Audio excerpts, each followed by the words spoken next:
Thank you guys. It's been a rough year. You guys are well aware of, a lot of you were here for the Lost Eyes concert, but I shared a little bit about this, but it's been a pretty rough year. And with Gene's passing and my father learning that he has lung cancer, and he's doing pretty good physically. I mean, you know, the tumor is shrinking, but mentally, you know, he's just in really a dark place.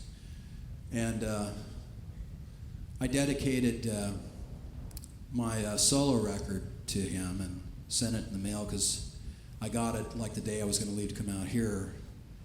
And so I had 2 copies of it, and I was hoping that I would be able to get back and give it to him in person and that whole thing. But I thought, you know, you never know what tomorrow's going to bring. And so I sent it out to him, and I got to talk to my wife this morning, and she said that Mom called and she was crying, and that Dad got the record and opened it up and saw the dedication. It's the first time that I specifically made it to him, and it just said, you know, this is dedicated to Dad. I love you, Dad. And he wept, and he's a guy that's a pretty dark person, struggled all his life, knows a little bit about the faith, and wants to love Jesus, but has a hard time, you know, just getting out of a dark place in his life. So anyway, I'd appreciate your prayers on his behalf. There are a lot of people praying for him, and, you know, we're more than just a band and you guys, the fans, but, you know, we're people that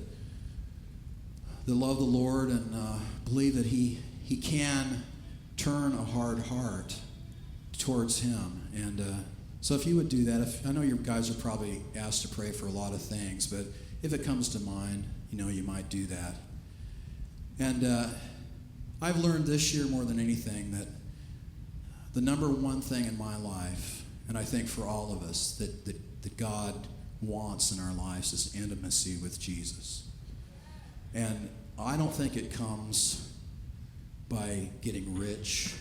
I don't think it comes from possessing material things so that we can say, well, we're being magnanimous and giving it to other people. I think it comes a lot of times, and I know maybe there's even some people that are going to react to this in a weird way, but it comes through suffering.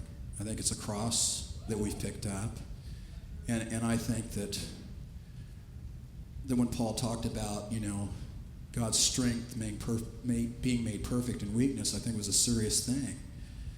And I've just seen that a lot of times the suffering in my life is in direct proportion to the intimacy that I have with Christ. You know, even if we feel cowardly in doing it, but in that moment of when everything's kind of coming down on us, we cling to him, and we begin to hear the still small voice. And we go, oh yes, this is what it was about all along. This is what it first was, you know, knowing Jesus. And you know, a lot of the bands around our time, and we've been accused sometimes of sort of, you know, serpentining around the gospel message.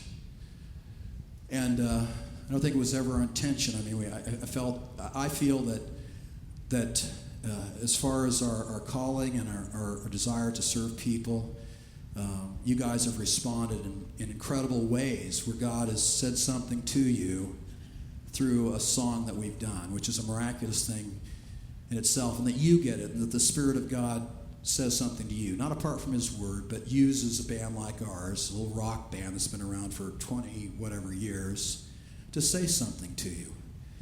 And that's what it's really all about. And in the end, it's that intimacy with Christ. And if no one prays for suffering, you don't say, oh God, let me suffer. You pray, God, your will be done in my life. And if that package includes suffering in this life, then praise be to God for that. Because that takes us to a place of clinging to Christ and opening us up in the circumstances, begin to hear his voice, and to be disciples and to be true to him as he's true to us, faithful to us even when we're unfaithful. So anyway, there's my little pontification. But anyway, this is called Zoom Daddy. This is about going home.